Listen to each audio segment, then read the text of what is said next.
I'm Tony Fleming, and this is Fleming's Ultimate Garage.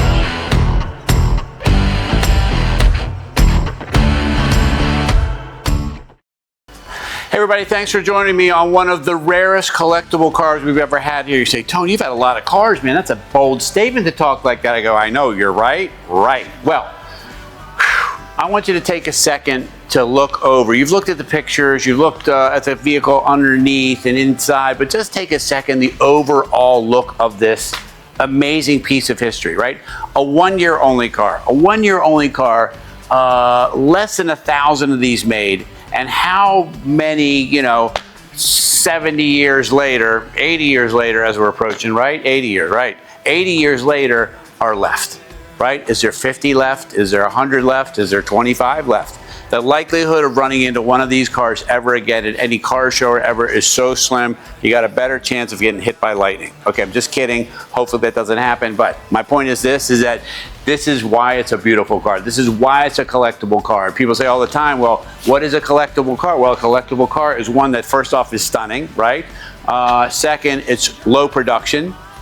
Third, it's rare because we have a few of them and a one-year only body. And keep in mind too, this is all while World War II is going on, right? World War II is in full swing, and this right here, metal was designed to be used in war. They stopped kind of building cars, they built very few cars, and that's why these continue to go up in value. They're easy to drive, they go down the road, they are fabulous to look at. Let's get started. We're gonna talk about paint, we're gonna talk about the engine compartment, the interior, which is beautiful, and we're gonna talk about the interior once we get inside and just see all of the magnificent old school stuff that's in there that's coming back today.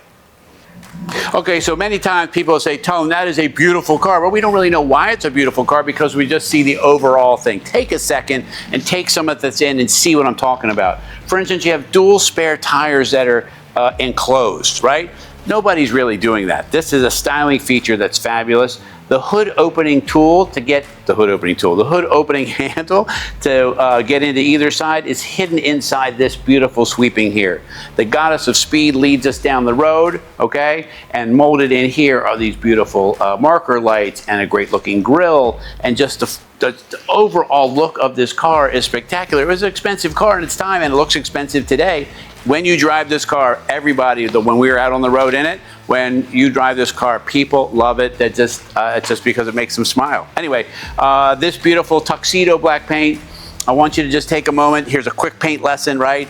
Is to look at what's in the paint, meaning the ceiling, the lights, these letters. Don't look at the overall paint, look in the paint. That goes for whatever car you're ever gonna look at for the future. That's what I do, and that's how I know when I'm getting a good car. When you can read all of this crystal clear, you can see the lights and ceiling ribs and all that good stuff in there, and it's mirror finish. If you've never driven a car with a straight 8 engine, the torque that it makes is amazing, right? You don't even give it gas when you let out the clutch, it just kind of goes and then you feed it gas that way. You would be proud to go to a car show or show your friends this under here, right? It's painted the correct Packard green here. The air cleaner is the correct one. Very expensive to find and source this air cleaner because it's original. As you walk around, like you got the Packard vehicle number here with all of the patents that Packard had that had won right through that process. And then all inside here, the correct wiring and the wiring covers. Why is that important? Well, because when you're judged at a show, these original style wiring harnesses are 5 times expensive as a standard wiring harness because they have to put the cloth covering over top of the wires, which protected them from rubbing against things and causing problems. It was a great idea. It was expensive. They stopped doing that later on, and that's why they don't do it anymore today because of price. However, this is what you're getting. You're getting a quality car here with all of the best stuff. You can work on either side of the engine here. The handle here shows you how you open and close it. The dual spotlights look so cool hanging out of here. It's just a great looking car. Before I get into the trunk here, I just want to point out some of the Art Deco styling of what we got going on here. That is a magnificent bumper. If you don't think it's a magnificent bumper, go look at a Mustang bumper, right? It's a piece of chrome trim like this. Look at all of the detail in here. Every little piece, right, is done something else done differently. This is nice too because when you go to put the trunk up, it stays up. It's got those there. Look at the size of the trunk here, right? You could theoretically go away for a year, pack it to the gills with food, clothes, whatever, or you could just go to a car show, throw some cool seats in there, maybe a cooler to keep you hydrated, right? You know what I'm talking about, and a couple of sandwiches, and have an awesome, awesome day. This is so beautiful just to look at the detail and how much effort gets put in, even just to our trunk. All of the carpet everywhere, painted, detailed, touched, just, anyway, that's my feeling on when you get something really nice, it's just really nice. You can't help but smile that if you own this car and you're walking up to it, you drove it to work, or you drove it to dinner or something like that, and the valet's parked it out front because it's the coolest car that they've seen maybe ever, right? However, you're not going to spend all your time out here. You're going to spend your time in here, and that's what I want to talk about. All right, let's jump in. All right. These cars were designed to be comfortable, right? 6 people, easy comfort in here. This particular car is just done nicely. All of the new carpets, this steering wheel beautifully restored, the horn ring beautifully restored. And I say these things because we restore cars for a living, and all of this little detail, it costs in between $50,000 and $100,000 to restore a car, right? Just to restore a car, and then you got to buy a car to restore, a good one, and then wait 2 to 3 years. Here you don't wait. Here you could be driving this weekend. This all polished and done. New glass, new mirrors, right? The upholstery done correctly. The door panels, seating for 6. You have 3 more people back there. A beautiful tan convertible top that's in there. Full gauges, dual spotlights. I look at it and I go, man, this is so cool. Like, why don't we still do this today? How cool is this spotlight? It's all this cool stuff that you got going on. You can move it around. You can make it lighter or brighter. You could just, there it is right here. Get Amber to get a shot of that. Right? Huh? That's cool. It's just cool. It's just cool. Anyway, it's a real livable car with climate control, with wipers and things like that. Now, if you wanted to do something about a stereo, we do that all the time. We hide them in the glove box, right? This way you keep the dash looking old school, but you'd be able to stream your music to it. You could take a call if you had to, satellite, all that good stuff. Just fabulous, fabulous, fabulous.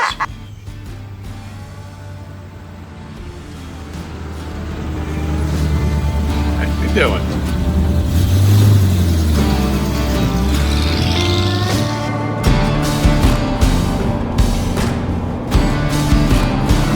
All right, so we're enjoying what is a fabulously classic car, which on the highway is great, on the whatever is great, around town is great, but I wanted to take you on a country road just to show you how simple and easy these are to wheel around. They're comfortable. You can take 6 people in this car. Can you imagine going to dinner in this car versus like your daily driver? It makes food taste better, the movies better, wine tastes better, beer, whatever. Now, if you're worried about the 3-speed on the column here, that you're not used to it or don't know really how to drive it, I'll give you a couple of tips on that, on how that works. All right, so the lesson on the 3-speed is, imagine if the transmission shifter was here, the pattern is the same. All they do is take it and move it to here. And so if you wanted, here's a couple of options you can do. We could convert it to automatic, which we do all the time for people because they like that. Some people love the idea of having a car that they can shift.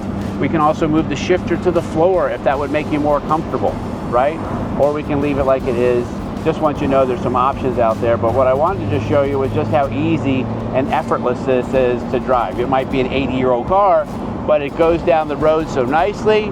It's quiet. We're driving. Listen how quiet and rattle-free this car is. Beautifully restored. I've put in 3rd gear now, and now we can keep on rolling down the road and hitting it like this is great. We're just cruising along, enjoying the fruits of our successes by driving a great, cool car on the windy roads and taking you guys out. I hope that you're enjoying it. Anyway, thanks for riding with us today and getting us out of the office. That was very nice. I should have been prepared for that corner. Anyway, lastly, if you don't mind, the thumbs up down below, that helps get our message out. I really appreciate that. If you have some friends, maybe you want to give them, share this with them so they can enjoy some of this as well. And don't forget to subscribe to the channel. You might see some great stuff coming out all the time. And I'll see you on the next one.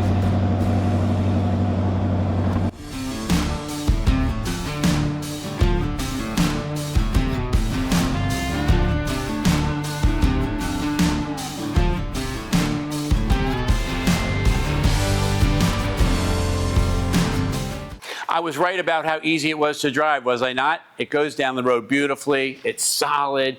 It just goes. And again, we talked a little bit about the shifter. If that makes you a little weirded out, we can convert it to automatic, which is kind of cool. We can add air conditioning if you want to. We can do that.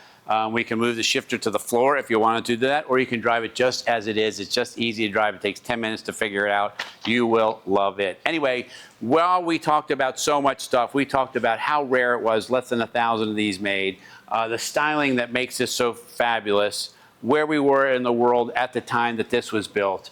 And then it just goes on to just a restoration level that's just wonderful. It looks good, feels good. It even tastes good, I think. I don't even know. I'm thinking if I drove this to dinner, food would taste even better. Anyway, we got to find a way to get this